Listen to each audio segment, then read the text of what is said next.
నమస్కారం అండి ఫ్రెండ్స్. ఇప్పుడు అందిన వార్త. ఇక విద్యార్థులకు అదిరిపోయే శుభవార్త.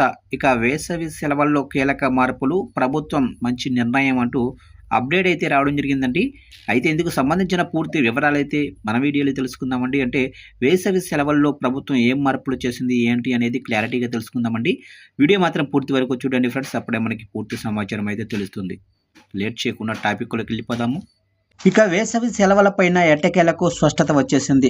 ప్రస్తుత విద్యా సంవత్సరం చివరి దశకు చేరుకున్నాయి. 10వ తరగతి పరీక్షలు పూర్తవుతున్నాయి. ఇక అటు ఇంటర్ వాల్యుయేషన్ పూర్తి చేశారు. ఈ నెల 3వ వారంలో ఫలితాల విడుదలకు కసరత్తు చేస్తున్నారు. ఈ రోజు నుంచి ఇంటర్ కాలేజీలు ప్రారంభమవుతున్నాయి. ఇక వేసవి సెలవుల్లో కొద్ది రోజులుగా కొనసాగుతున్న సస్పెన్స్కు తెరదించుతూ షెడ్యూల్ను ఫిక్స్ చేశారు. వేసవి తీవ్రత పెరుగుతుంది. పరీక్షలు చివరి దశకు చేరాయి. ఈ నెల 4వ వారం నుంచి వేసవి సెలవులు ప్రారంభం కానున్నాయి. ఈలోగానే 10వ తరగతి ఇంటర్ పరీక్షల ఫలితాల ప్రకటన దిశగా కసరత్తు వేగం చేశారు. ఇక వేసవి సెలవులపైన తెలంగాణ రాష్ట్రంలోనే పాఠశాల విద్యార్థులకు ప్రభుత్వం గుడ్ న్యూస్ అయితే అందించింది. 2026-27 విద్యా సంవత్సరానికి సంబంధించి వేసవి సెలవుల షెడ్యూల్ను అధికారికంగా ఖరారు చేసింది. ఎండల తీవ్రతను దృష్టిలో ఉంచుకొని విద్యార్థులకు ముందుగానే సెలవులను ప్రకటించింది.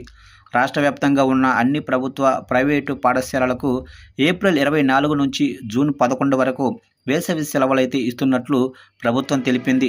దీంతో విద్యార్థులకు ఏకంగా 48 రోజుల పాటు సెలవులైతే లభించనున్నాయి. వేసవి సెలవుల అనంతరం 2026-27 విద్యా సంవత్సరానికి గాను పాఠశాలలు జూన్ 12వ తారీఖున తిరిగి ప్రారంభం కానున్నాయి. ఇక అదేవిధంగా 2026-27 విద్యా సంవత్సరం వార్షిక అకాడమిక్ క్యాలెండర్ను ఖరారు చేశారు. జూన్ 12 నుంచి ప్రారంభం కానున్న విద్యా సంవత్సరం నుంచి ఈసారి విద్యార్థులకు ప్రభుత్వం అందిస్తున్న పథకాలను మరింత విస్తరించాలని నిర్ణయించింది. కాగా సెలవులపైన స్పష్టత రావడంతో అటు విద్యార్థులు తమ సొంత ఊర్లకు వెళ్లేందుకు వేసవి ప్రయాణాలకు ప్రణాళికలు సిద్ధం చేసుకుంటున్నారు. ఇక సెలవుల కంటే ముందే సిలబస్ పూర్తి చేయటంలో ఏవైనా ఇబ్బందులు ఉంటే అవసరమైతే వారానికి ఒకసారి అదనపు తరగతులు నిర్వహించి విద్యా ప్రణాళికను సజావుగా పూర్తి చేయాలని ప్రభుత్వం పాఠశాల యాజమాన్యాలకు సూచించింది. తీవ్రమైన ఎండలు ప్రారంభం కాకముందే సెలవుల తేదీలను ప్రకటించడంతో పేరెంట్స్ తమ విద్యార్థులకు భవిష్యత్తు కోచింగు, ఇతర ప్రణాళికలపైన కసరత్తు చేస్తున్నారు.